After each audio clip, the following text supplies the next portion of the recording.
All right. So, Psychic Warfare 101. to begin.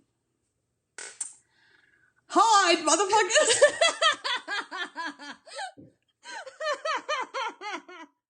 It's one way you can handle it. Or, look.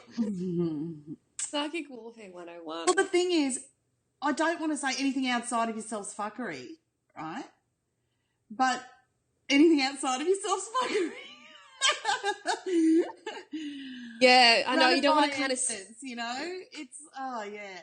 Like I said, if you're hearing a conversation with a self, like a thing, right, understand. Why isn't it giving it to you in a holographic download with a feeling attached to it, which is how we roll.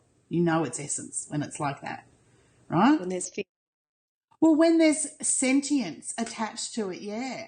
It's like when you use the pineal as a stargate and you go somewhere and it doesn't take you anywhere, you realise that that's an illusion. There's no sentience behind it.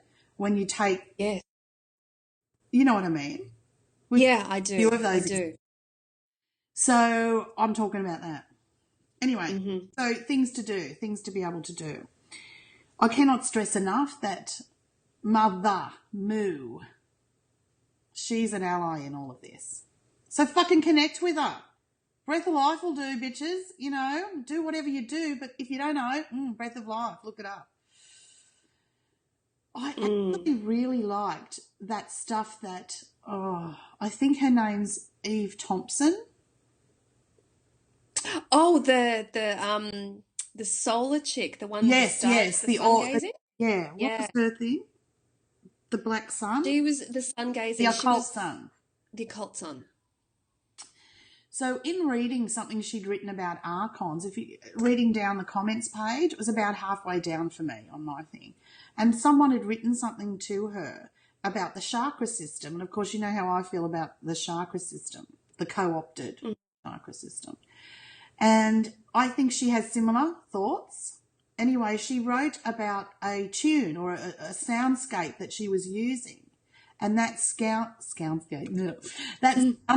you know, she would listen to, and over a period of time, for her, it cleared that experience of the chakras not being hers. You know, I mean, your energy comes from inside, not your fucking chakra system. Right? That's an interface. So basically, it's clearing the interface. And I forgot what it was, biosonics. Anyway, I'll put the link. And both you and I have had the experience now with listening, well, body, mind and spirit listening to these sounds. And that was good. I thought that was... I really like that. Immediately when I put on the first track, I think it's called... Harmonics. Harmonics Cloud, I think it was called, the very first one. In me. It was something just went really clear. Something kind of just started to lift. It was really interesting. Everything just went into focus.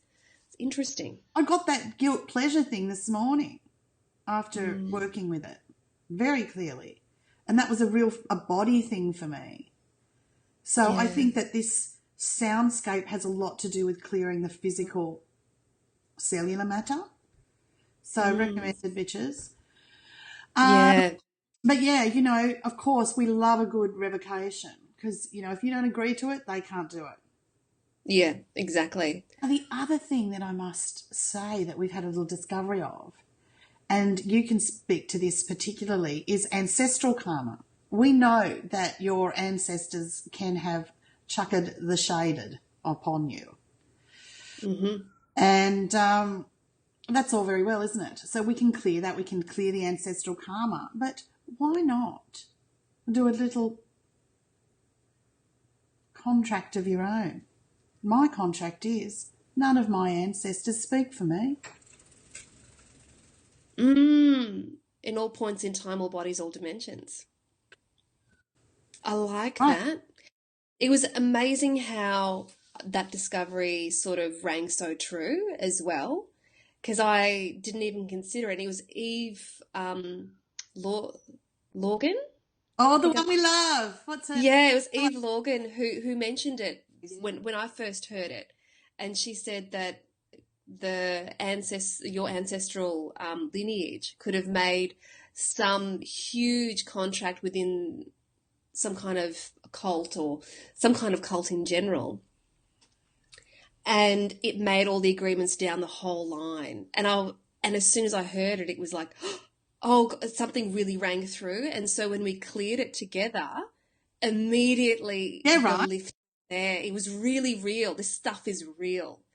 And it's like there was a change in, I don't know, like the way I was thinking or the way I was feeling immediately. Yes. It's fucking crazy. So, you know, just as they can make contracts So, for you, make one for them. Fuck them. yeah. Wait a minute. You know, I believe in morphogenic healing. So that means that when you heal here, it goes up and down the line, right? But they still made that contract in the first place. Yes. So not being able to speak for them, my thing just became, you cannot speak for me. Any contract you make on my behalf is immediately null and void. I am the ancestor it stops with. Yeah. So because even the whole you make the ancestral karma, the whole concept of that is in itself a program. I mean, who said that every person down your line has to inherit whatever bullshit that you couldn't move through or any contracts that you've made? Who the fuck said that? thinking, baby. Now you're thinking. See? It's like, this is where you've got to go. And then you check in with Essence, who said. And you'll know the truth for you. From you. Balls to bone. No one can tell you. So, you know, play with that one. Again. It's a bit of psycho. So it is. 101 bitches. It is. It's you know what, when I kind of talk to my clients about essence and about trusting self and trusting all that's within, it is difficult not to say, don't trust anything outside of yourself and kind of, you know, implant the fear of that. But ultimately it is always qualify everything with self.